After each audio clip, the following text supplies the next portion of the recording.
Hi, Chad Hennings here with my good friend Summitt Hogue. We're filming another segment of Wingman Conversations. This guy has a phenomenal story, and you're not going to want to miss it. So, Summitt, anything you want to say to add? Hey, tune in. It's a good one. And we'll talk through a little bit about my story, talk through what Wingman is, what Wingman means to me, how I got involved with it, and it's a good one. You're going to want to see it. He also talks about how he got engaged. You don't want to miss this one, guys.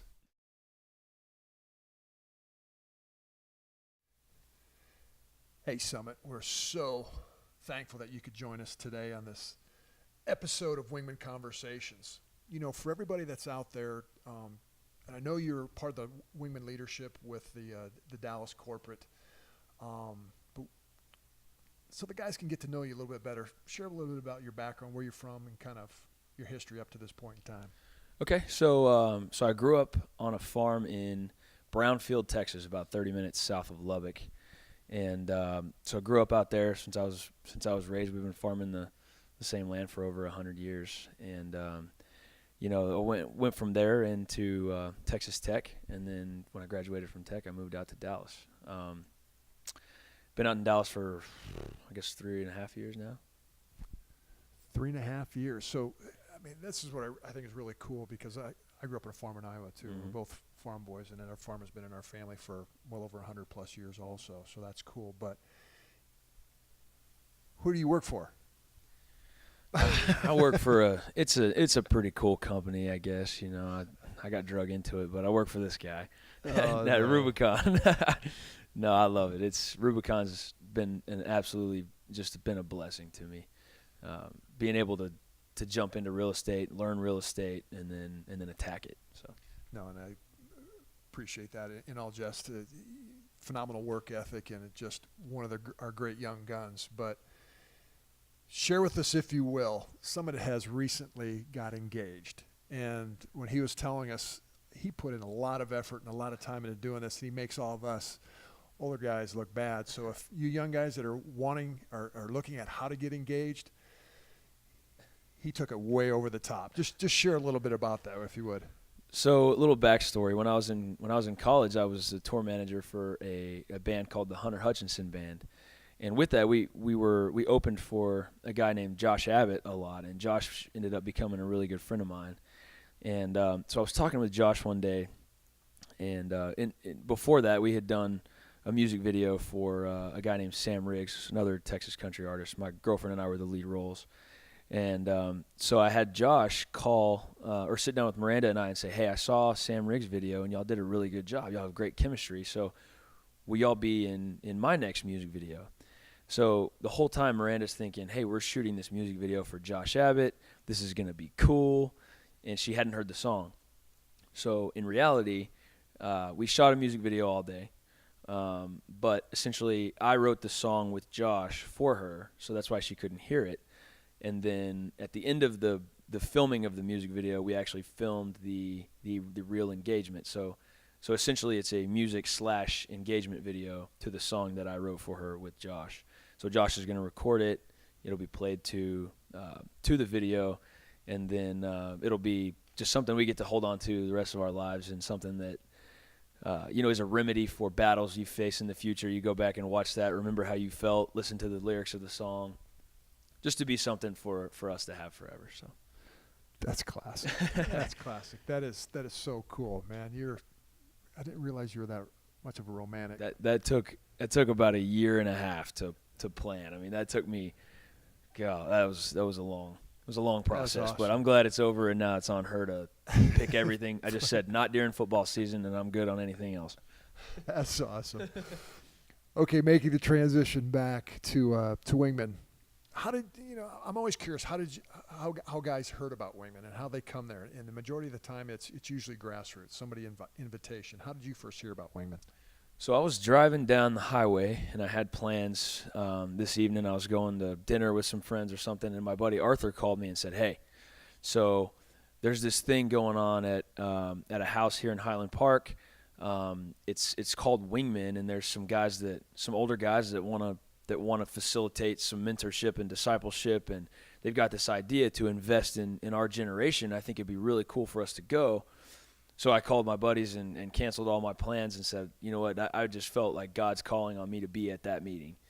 And so I went, and I was just blown away. Chad was there. It's where I met Chad. And listening to him kind of talk through what their goals are, what their plans are for this thing. And fortunately, I was working in Southlake at the time, so I got to go that next Tuesday or Friday to the Wingman out in Grapevine. And man, I just fell in love with it out there. So I started going every other Friday when they had it, and meeting guys, they welcomed me with open arms. And then I ended up ended up leaving the job that I was working at, and I was at Wingman, and I was talking with Chad and Kyle and some of the guys that were there. And that's kind of how I ended up in my job that I have now, working with Chad and Kyle over at Rubicon. So it's been just an absolutely incredible blessing of my life, because it's what transitioned me into the career that I have now. It's helped me in so many ways. And then, after talking with Chad and those guys, I was going, man, it's hard for me to get out to Grapevine since I'm working in Uptown now. So we thought, hey, the point of that meeting that I initially heard about Wingman was to get Wingman into the Dallas area and start focusing on investing in the younger generation, in our generation. So I said, hey man, how about what if we came back to Dallas or did something in Dallas? And it was just an idea to me, but he was like, okay, cool, you can do it. And I was like, whoa, I don't know about that. I was just saying it'd be a good idea. Be careful what you ask for. That's so, right. Anyway, me and my one of my best friends in Dallas, Arthur, just felt God's complete hand on it, blessing on it, and calling to it. And so we just went all in, and now we've been rolling over a year now for Wingman Dallas at Dallas Country Club. One of your first Wingmen at Grapevine as attending, you kind of had a unique experience. We were talking about discipleship there, and share a little bit about your experience with Mike Tobias. Yeah, so we were doing a round table, I guess, and it was focused on mentorship and discipleship, and I ended up I was sitting at the table with Mike Tobias and Chad and some of these guys, and it was the cool kids table. I found out later. I was like, wow, I got a seat at the big dog table, and ended up developing a good relationship with Mike. And Mike said, hey man, you want to grab lunch? So we ended up grabbing lunch, and then we grabbed lunch again the next week, and then the next week, and we started meeting every week. We went through the 4 Priorities book. Man, it was a really, really cool experience. I'd never had anybody genuinely, outside my parent, I have great parents, and my dad was a very good mentor, still is, but out here in Dallas, I had never had anybody that was like, hey man, I want to sit down with you and invest in you every week and just get to know you and be somebody that you can come to for anything. And at that time I was going through the transition of my job. I was going through, I had just really met Miranda and realized that I was deeply falling in love with her. And I was talking to Mike about, hey man, how do I make sure that this is something, like I want to make sure I do this right, and him coaching me through, just how to love Miranda like Christ loves Miranda. And on top of that, what to do through the transition of my job. And it was a really powerful time to have somebody like him to lean on. And I strongly encourage any of you guys that are thinking about it or a part of Wingmen, whether you're older or you're younger or whatever the case is, find somebody like that that can invest in your life, or find somebody that you can invest in their life. It's a two-way street, and it was an incredible experience for me, and I know Mike really enjoyed it too. And we still get together for lunch. We try to get together probably once a month, maybe once a quarter now, but we stay in constant contact and everything. So, and that was one of the things we talked about, and I'm glad you mentioned it, to encourage the guys to step out. You got to step out of your comfort zone, because I'm sure for him to reach out, and that there was a little bit of a fear factor there as well as for you, and that's cool. And I transition to the next question regarding millennials, and there's that. I'll call it kind of a wall of separation of fear between the older guys saying, why would a young guy want to listen or lean in on me and meet with me. And then that young guy thinks the same thing as fear factor. Why would I want to reach out to an older guy? Because why would he want to spend time with me? So from that millennial aspect, what do you see millennials want and need regarding that discipleship and that mentorship piece? So I think a lot of millennials are so focused on their cell phones that they don't they don't realize that the human interaction and the deep connection and the positive influence that a mentor has. They love to watch podcasts and read books and read Facebook posts and get in Facebook battles and stuff. But I think the idea of sitting down with another man and really opening up is becoming a little bit harder for my generation to do. I'm not really sure why that is. I just feel like I do feel like there's that degree of separation between my generation and the older generation, but I think a lot of it is because they don't understand each other. And there's a lot to be said about sitting down and just understanding each other and understanding that, hey, we as millennials, I mean, we need to open ourselves up, and it's okay to lean on somebody and ask questions and to have somebody like that to go to. But and that's really the beauty of what Wingmen, particularly at the corporates as well as the elements that we do. It's just provide that venue, that opportunity from an events based where people can come together and where the relationships can happen organically, and to get over that fear factor. But it's just getting them in the same room, putting down the cell phones, and moving along. Millennials at times get a lot of grief from the older generation. I think, that's been, every generation has gotten grief from the previous generations. There's just not that connectivity. But a lot of times millennials, kind of what I feel that they're known for, they're very service oriented. They get out and they want to impact the community. It's not just about, say, my generation was all about making money. I know you want to make money, but you also want to do it in such a way that you can have an impact on your community. I know you do a lot of stuff. You do a lot of stuff with Wingmen. Just share a little bit with what you do, not necessarily at the corporates, but leading the element groups, how you and Arthur are doing that, and then what else you're doing in the community to impact the kingdom. So Arthur and I, my roommate, we've got we do an element group at our house. It's getting pretty big. I think we've got 28 or 30 guys in the group.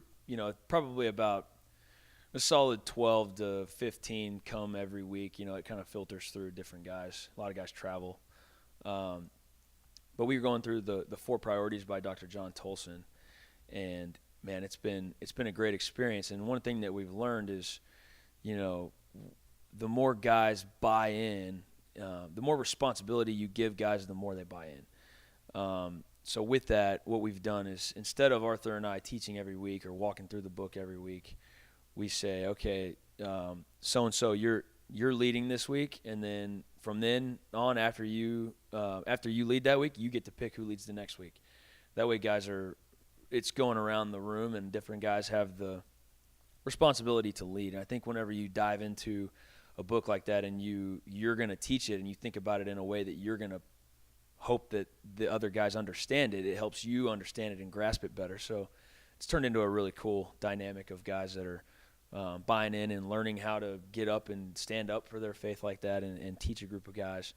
But outside of that, we do once every month we designate a guy that's going to set up our community outreach, whatever that is, whether it's one time we did we all went to Sam's Club and we bought a ton of just little bitty things and Nutri-Grain bars and water bottles and all these things, and made these kits and these big bags for homeless people. And we wrote a note in those bags to the homeless people, just saying, hey, Jesus loves you, and we're praying for you. And we just put them all in our cars, and as we were driving around and saw a homeless person, we would hand them that bag, and it had tons of stuff in it for them to eat and to drink and the whole deal. So that was something pretty cool that we all felt was a really cool thing, because seeing those guys, men and women, and their faces light up when you handed them that.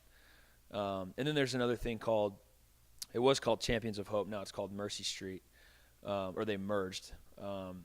Basically, you adopt a little brother or a little sister, which has been one of the coolest experiences ever, because it's a kid in South Dallas in one of those elementary schools down there that their parents sign them up and say, hey, I want my son or my daughter to have a mentor, and they call you a mentor, and they're your protege. I don't call it that. I call it, he's my little brother, and he calls me his big brother, and that's the coolest feeling in the world. Knowing that, you go pick him up and take him to go, throw the football, or take him to go watch his game. You take him to go ride go-karts, or whatever the case is. You just go have fun with them. They pair you with a fourth grader because they're still vulnerable enough to where it's not easy to earn their trust in the beginning, but when you finally do, over time, it gets to a point where they only trust the people that have been with them, right?